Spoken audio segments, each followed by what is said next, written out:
रविवार को उत्तराखंड में 221 कोरोना वायरस के मामले सामने आए और 319 मरीजों को डिस्चार्ज किया गया। इसके साथ ही राज्य में कोरोना वायरस के आंकड़े 60,376 हो गए हैं, जिसमें से 54,488 मरीजों ने कोरोना वायरस को मात दे दी है। वहीं 9 मरीजों की मौत भी हुई। राज्य का रिकवरी रेट 90% से ऊपर चल रहा है। देहरादून जिले में सबसे ज्यादा 89 कोरोना मरीज मिले हैं।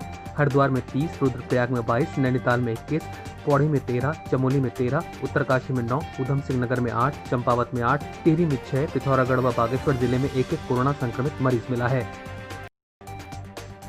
मुख्यमंत्री त्रिवेंद्र सिंह रावत ने प्रधानमंत्री नरेंद्र मोदी जी के मन की बात कार्यक्रम को सुना। मुख्यमंत्री ने कहा कि हमें प्रधानमंत्री नरेंद्र मोदी जी की अपील के मुताबिक त्योहारों के वक्त कोरोना का ध्यान रखते हुए मर्यादा का पालन करना है। प्रधानमंत्री ने त्योहारों में कोरोना काल में पूरे मनोयोग से लगे कोरोना योद्धाओं एवं सफाई नायकों को खुशियों का पर्व मनाने के लिए अपने साथ शामिल करने की अपील की है। उन्होंने मन की बात में सीमा पर तैनात सैनिकों को भी याद किया।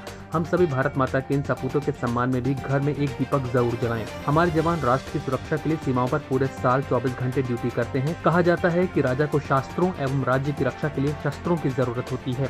मुख्यमंत्री त्रिवेंद्र सिंह रावत ने कहा कि प्रधानमंत्री नरेंद्र मोदी जी ने अपील की है कि वो वोकल फॉर लोकल को बढ़ावा देने के लिए बाजार से सामान खरीदते समय स्थानीय उत्पादों को प्राथमिकता दें। ग्रामीण अर्थव्यवस्था एवं आत्मनिर्भरता के लिए स्थानीय उत्पादों की दिशा में अधिक ध्यान देना जरूरी होगा। देश में ही नहीं अपितु विदेशों में भी खादी की लोकप्रियता तेजी से बढ़ी है। मार्शल आर्ट और नए इनोवेशन की ओर भी ध्यान देना होगा। सरदार वल्लभ भाई पटेल जी की जन्म जयंती 31 अक्टूबर को राष्ट्रीय एकता दिवस मनाया जाएगा।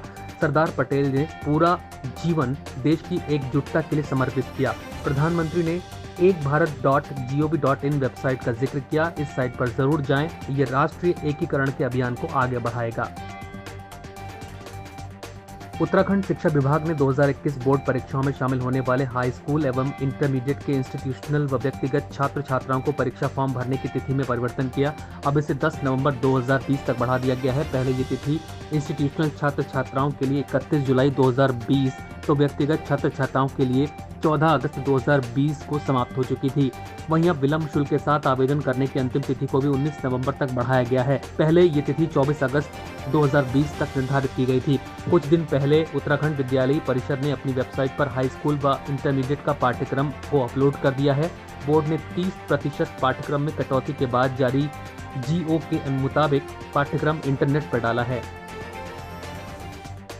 जवाहर नवोदय विद्यालय में प्रवेश की तैयारी में जुटे विद्यार्थियों के लिए एक अहम जानकारी सामने आ रही है। इस साल प्रवेश परीक्षा होगी। कोरोना वायरस के चलते प्रवेश परीक्षाओं को लेकर जो संशय था वो दूर हो गया है। जवाहर नवोदय विद्यालय में सत्र 2021-22 के लिए कक्षा 6 में प्रवेश के लिए ऑनलाइन आवेदन किए जा सकते हैं। पंजीकरण के लिए ऑनलाइन विंडो 22 अक्टूबर से शुरू हो गई है और ऑनलाइन आवेदन करने की अंतिम तिथि 15 दिसंबर है। जवाहर नवोदय विद्यालय में प्रवेश पाने के लिए होने वाली चयन परीक्षा की तारीख 10 अप्रैल 2021 रखी गई है। जवाहर नवोदय विद्यालय में कक्षा 6 में दाखिला लेने के इच्छुक छात्र www.navodaya.gov.in पर जाकर पंजीकरण का ऑनलाइन आवेदन कर सकते हैं। रुड़की के बाद अब पौड़ी गढ़वाल से हल्द्वानी के लिए संचालित होने वाली बस का समय बदला है। कोटद्वार से हल्द्वानी के लिए चलने वाली बस अब सुबह 5:30 बजे रवाना होगी। पहले ये बस सुबह 6 बजे संचालित की जाती थी। नगर से हल्द्वानी के लिए यात्रियों की संख्या काफी कम थी और इसे देखते हुए बस के संचालन के वक्त को बदला है। गुरुवार से बस अपने नए वक्त के मुताबिक सेवा देने लगी है। नगर के लोगों के लिए एक अच्छी खबर है। अगर सब कुछ ठीक रहा तो जल्द ही सरोवर नगरी नैनीताल के लोगों को घरेलू गैस सिलेंडर के लिए लाइन में लगकर इंतजार नहीं करना पड़ेगा। दरअसल हिंदुस्तान पेट्रोलियम लिमिटेड के ओर से जल्द ही नैनीताल में गैस पाइपलाइन बिछाने का काम किया जाएगा और इस कार्य को लेकर हिंदुस्तान पेट्रोलियम और नैनीताल नगर पालिका ने सभी तैयारियां पूरी कर ली हैं। नगर पालिका के अधिशासी अधिकारी अशोक कुमार वर्मा ने बताया कि हिंदुस्तान पेट्रोलियम नगर पालिका नैनीताल के बीच जल्द ही पाइपलाइन बिछाने को लेकर करार होने जा रहा है। बीते दिनों हिंदुस्तान पेट्रोलियम की टीम के द्वारा नैनीताल में सब डिपो बनाने के लिए जगह का सर्वे कर लिया गया है। नगर पालिका के अधिशासी अधिकारी का कहना है कि कंपनी ने सब स्टेशन स्थापित करने के लिए 500 स्क्वायर फीट क्षेत्र की 2 जगह भूमि मांगी गई है। इसी के अनुरूप पालिका के द्वारा कंपनी कुछ क्षेत्र का निरीक्षण करवाया गया है जहां पर सब स्टेशन स्थापित किए जा सकते हैं। उन्होंने कहा कि नैनीताल की भौगोलिक परिस्थिति के मुताबिक ही नैनीताल में पाइपलाइन बिछाने का काम शुरू किया जाएगा और सुरक्षा के मानकों का इसमें विशेष रूप से ध्यान रखा जाएगा। विजयदशमी के पावन पर्व के दिन बद्रीनाथ, गंगोत्री और यमुनोत्री धाम के कपाट बंद होने की तिथि और समय तय किया गया। गंगोत्री मंदिर के कपाट अन्नकूट के पावन पर्व पर 15 नवंबर को दोपहर 12:15 बजे शीतकाल के लिए बंद कर दिया जाएगा। दशहरे के पावन पर्व पर मंदिर समिति की बैठक में गंगोत्री मंदिर के कपाट बंद करने का मुहूर्त तय किया गया।